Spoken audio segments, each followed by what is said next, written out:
যেই পবিত্র জনপদে মুফতি আব্দুল মালিক হাফিজাহুল্লাহ তাআলার মতো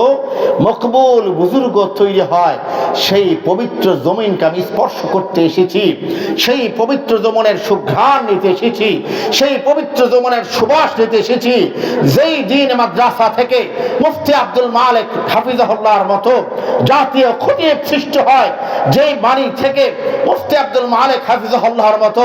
জাতীয় ইমাম তৈরি হয়, সেই জমিনের সুবাস নিয়ে সরসপুরবাসী যুবক যারা তারা শুনে রাখো, বন্ধু যারা তারা শুনে রাখেন, সন্তানদেরকে সরসপুর মাদ্রাসায় দিয়েছেন শুনে রাখেন, শতবর্ষী দ্বীনি বিদ্যাপীঠের সাথে কোনো না কোনো ভাবে সম্পর্ক রাখেন, হৃদয়ের কান খুলে শুনে রাখেন। এই সমস্ত মকবুল প্রতিষ্ঠান শত বর্ষ পেরোনোর পরে এই কথা সুস্পষ্ট বলা যায়, যারা বাংলাদেশের শেকড় থেকে